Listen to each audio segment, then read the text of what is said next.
We're seeing a tremendous rise in the number of cyber attacks during this global pandemic due to the exponential increase of employees working from home.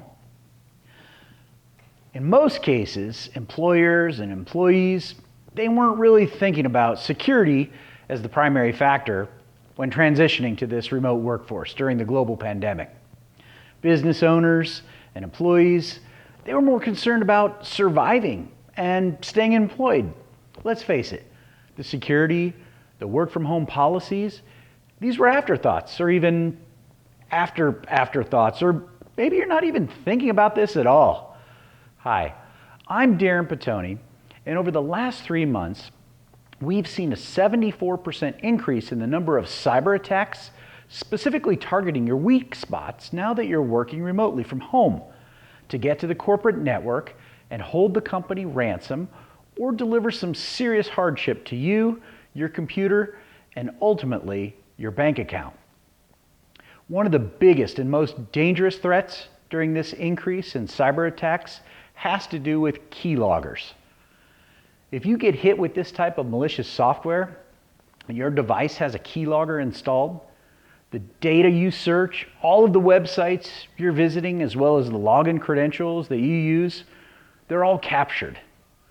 Then they're readily accessible to cyber criminals. You see, keyloggers are designed to trace and track anything you type or enter into a device. This software, sometimes referred to as maliciousware or malware, it typically needs to be installed by a user on the device. And cyber criminals, they use some pretty sneaky tricks to get you to install the software. In most cases, without your knowledge, and some of these are really hard to spot. These keyloggers are getting installed through infected websites that you visit, or a phishing email with an attachment that you open, or a phone scam in which a fake Microsoft support technician, they trick you into personally installing the keylogger yourself. They supposedly noticed you were having some errors in the event log, so they decided to call you to see if they could help. By the way, Microsoft, Apple, Google, the IRS, they don't just call you to check on you because they see that you're having some issues. These are criminals preying upon deep psychological desires. I mean, come on. Wouldn't it be great if the IRS called you to thank you for being an honest tax-paying citizen and they just wanted to let you know they're really sorry for taking so long to refund your money that you had withheld from your paycheck? We'd like to directly deposit that in your account so you can have access to those funds tomorrow. What? Or wouldn't it be cool if Microsoft were to call you up because they noticed you had recently encountered the blue screen of death on your new Windows 10 computer and they were going to fix it for you? That'd be cool. That doesn't happen. And it's not likely to happen, ever. So if you get a call from Microsoft, Google, Apple, the IRS, etc., and they want personally identifiable information, a credit card, gift cards, account numbers, don't do it. If they want to install a helper, bug fix, etc., don't do it. The cyber criminals are about to install a keylogger and a remote control software package onto your system.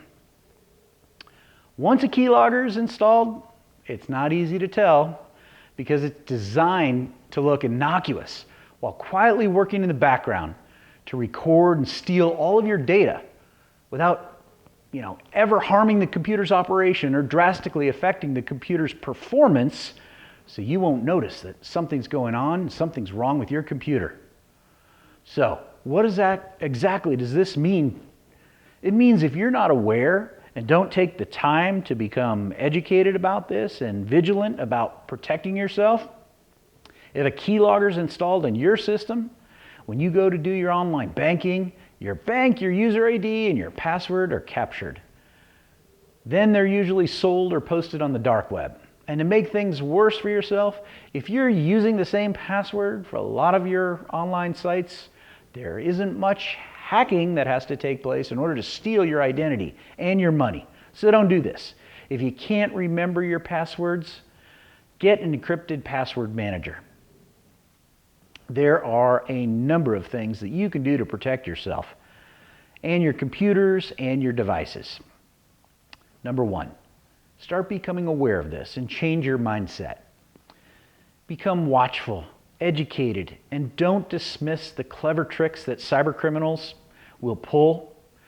If you're thinking that's never going to happen to me or there's nothing I can do, that's not true. There's plenty you can do. Criminals are masters of manipulation, and they'll go to great lengths to trick you into installing a keylogger onto your device.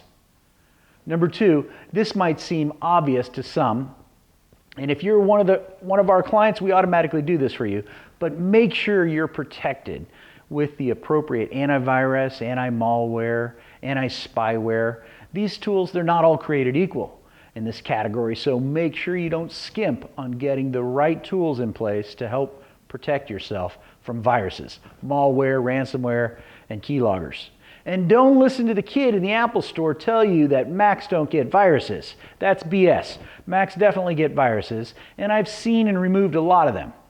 Macs also get ransomware. Every computer manufacturer is vulnerable. If you receive, this is number three, if you receive unexpected requests to unblock your account or update your information or verify your identity, don't click any of those links or respond. The only time you're going to get these identity verification requests is when you're immediately prompted by an action that you've taken, such as signing into your account or sending money. Number four, always keep your devices and the applications on those devices fully patched and updated with the latest critical security updates. And number five, whenever possible, everywhere you can, implement two-factor authentication on all your critical accounts. I know it's an extra step when you log on to an app or a site, but it's well worth it if you can stay secure and better protect yourself. Almost all of the major banks now have this capability in place, and so does Microsoft Office 365, so take advantage of it. Hey, subscribe to my channel below and tune in next week when I'm going to be talking about doing personal stuff on work computers or devices and doing work stuff on personal computers or devices and what you need to know. Comment below and let me know what your greatest technology challenge is today or right now, and I'll try to integrate that into our weekly tech tips. I'm Darren Petone. Thanks for listening, and hopefully you learned something to better protect yourself. Thanks for listening to this tech tip.